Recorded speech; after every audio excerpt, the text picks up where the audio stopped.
அனைவருக்கும் வணக்கம். இன்னைக்கு நிஃப்டி இன்ட்ராடே எப்படி மூவ் ஆயிருக்குன்னு சொல்லி பார்க்கலாங்க. நான் நிஃப்டியில் 5 மினிட் சார்ட்டில் இருக்கேன்.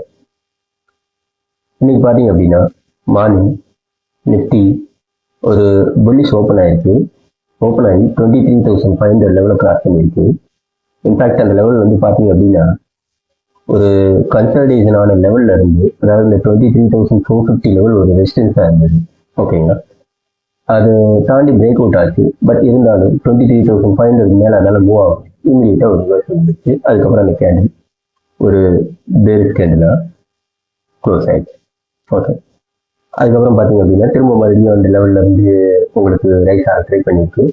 பட் இருந்தாலும் உங்களுக்கு திரும்ப அதே இந்த 23,500 லெவல் வந்த உடனே அதுலேருந்து லைட்டாக ஒரு 10 பாயிண்ட் மூவ் ஆகிட்டு திரும்ப இமீடியட்டாக ரிவர்ஸ் ஆகி அதே மாதிரி பேரிஷ் கேண்டில் வந்துருக்கு. ஓகேங்களா, ஸோ இந்த இடத்துல உங்களுக்கு ஒரு பேரிஷ் ஆப்பர்ச்சுனிட்டி கொடுத்தது. மல்டிபிள் டைம்ஸ் இந்த ஜோனை வந்து டச் பண்ணியிருக்கு. 23,490 அந்த லெவல் 500 லெவல் பார்த்தீங்க அப்படின்னா மல்டிபிள் டைம் வந்து டச் பண்ணி ஒரு ரிவர்ஸ் ஆயிருக்கு.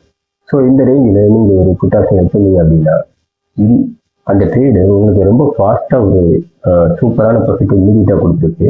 ஓகேங்களா, ஸோ அதுக்கப்புறம் நீங்கள் பார்த்தீங்க அப்படின்னா மறுபடி கால் என்ட்ரி எடுக்கிறது நல்ல ஆப்பர்ச்சுனிட்டி அப்படின்னா அது இமீடியட்டாக ஃபஸ்ட்டு ஒரு ஜஸ்ட் ஒரு 15 மினிட்ஸ்க்குள்ள அது வேகமாக இறங்கினால அந்த ட்ரெண்டு வந்து மறுபடியும் அதே மாதிரி வேகமாக ரைஸ் ஆகும் அப்படிங்கிறது கன்ஃபார்ம் பண்ணுது. ஸோ ஆக்சுவலாக அந்த இடத்துல கால் என்ட்ரி எடுக்கிறதுக்கு வந்து சூட்டபிள் கிடையாது. இன்னைக்கு ஃப்ரைடே வேறு. ஓகேங்களா, இந்த இடத்துல ரெசிஸ்டன்ஸும் இருக்கிறதுனால அங்கேருந்து ஒரு 150 பாயிண்ட் விழுந்ததுக்கப்புறம் திரும்ப மறுபடியும் அது மேலே போகுமா அப்படிங்கிறது டவுட். ஸோ அந்த இடத்துல என்ட்ரி எடுக்காம நம்ம வாட்ச் பண்ணணும் அப்படின்னா திரும்ப மறுபடியும் அதே லெவலுக்கு ரீச் ஆயிருக்கு. அங்கேருந்து மறுபடியும் இன்னொரு என்ட்ரி அதே மாதிரி புட் என்ட்ரிக்கு ஆப்பர்ச்சுனிட்டி கொடுத்துருக்கு. ஓகேங்களா, ஸோ மறுபடியும் அந்த இடத்துல இன்னைக்கு வந்து நம்ம புட் என்ட்ரி மட்டும்தான் ஆப்பர்ச்சுனிட்டி பார்த்துருக்கோம். ஓகே, ஸோ மறுபடியும் புட் என்ட்ரி எடுத்துருந்தோம் அப்படின்னா அதே மாதிரி இன்னொரு நல்ல ஒரு ஆப்பர்ச்சுனிட்டி கொடுத்துருக்கு. பட் அந்த கொஞ்சம் டைம் எடுத்து கன்சல்டேட் ஆகி அதுக்கப்புறம் ஒரு ஆஃப்டர்நூன் மேலே நல்ல ஒரு ப்ராஃபிட் கொடுத்துருக்கு. இந்த ட்ரேட் பார்த்தீங்கன்னா ஃபர்ஸ்ட் ட்ரேட் விட நல்லாவே இறங்கி 23,500 லெவலில் இருந்து ஒரு 23,000 வரைக்கும் ஒரு 200 பாயிண்ட் நல்ல டவுனில் மூவ் ஆயிடுச்சு. ஓகேங்களா, ஸோ இன்னைக்கும் உங்களுக்கு மார்க்கெட்டு ஒரு 2 ஆப்பர்ச்சுனிட்டி தரமான ஆப்பர்ச்சுனிட்டி கொடுத்துருக்கு. So thanks for